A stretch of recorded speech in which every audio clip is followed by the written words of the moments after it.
এবার করবা কি বায়োপিক?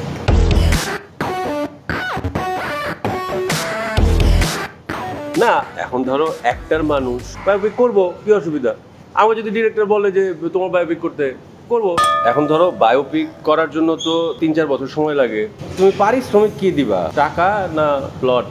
বেসিক্যালি তুমি কি চাও? আমি শুনছিলাম আর কি যে তুমি নাকি অনেক ব্রোলক্স বলছেন মনেতে নাকি অনেক ফ্ল্যাট ট্যাট আছে প্রচুর তুমি জানো না? তো এখান থেকে একটা দিয়ে দিও আমারে আচ্ছা মন্দিরা তুমি ইন্টারভিউতে বলো যে আমি তোমার ক্রাশ আমাকে কখনো বেবস বলে ডাকলা না কেন? ভাই প্লিজ শুনেন, হ্যাঁ এই যে একটা নায়ক আরিফুল শুভ শুটিং সেটে একদম ও মাই গড ফ্রেন্ড পুরা আলাপ আলোচনা সবকিছু প্যাকআপ নাই গনকে যেই মানুষকে আমি পাচ্ছি না লিটারালি কিভাবে বেবস ডাকবো? এই যে এখন পাচ্ছ না এসব করলে হবে না দেখো না। আমি এভাবে চাই না। দেখো না ব্যাব আমি এত বছর ধরে কাজ করি আমার বাজার করার টাকা থাকে না তুমি এত মাস ধরে আমেরিকায় অনেক খরচের বিষয় তো কেমনি কি তবে শুনো হ্যাঁ এই যে আমি তো তোমার মতো 5 বছর ধরে এক সিনেমা করে 1 টাকা পারিশ্রমিক নিই না আর এই জন্যই আমি আমেরিকাতে থাকতে পারি।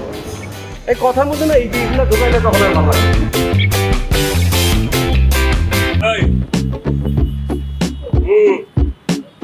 এই যে পাম্পটা কমে গেল ভালো না বলো মানে ইনজেকশন অর সামথিং থাকে না মানে অনেক কিছু তো অনেকে করতেছে সো মানে এখন যদি আমি আমার সিক্রেটটা বলে দিই তারপর সব নায়ক এটা করা শুরু করবে আমার সিক্রেট কি দেখবা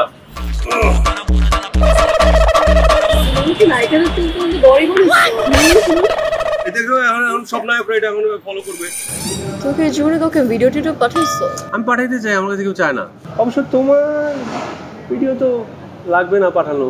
কারণ ইনস্টাগ্রাম আর ফেসবুকে যা আপলোড করো মানে এরপরে তো ইন্টারনেট গরম আর তো লাগার কথা না ভিডিও টিডিও পাঠাও না ভাই জায়গায় কট খেয়ে যাবা আর এই ভিডিওর জন্যই অনেক পরিবার শেষ হয়ে গেছে। এক্স্যাক্টলি আর সেই ফ্যামিলিগুলো কিভাবে শেষ হয়েছে সেই গল্পই দেখবেন নীলচক্রে আসছে ঈদে আপনার পাশে সিনেমা হল পাশে সিনেমা আছে যেখানে সিনেমা হল আছে সেখানেই দেখবেন ইটস ভেরি ইম্পর্টেন্ট ওকে বাবা ঠিক আছে যেখানে সিনেমা হল আছে সেখানেই দেখবেন নীলচক্র থ্যাংক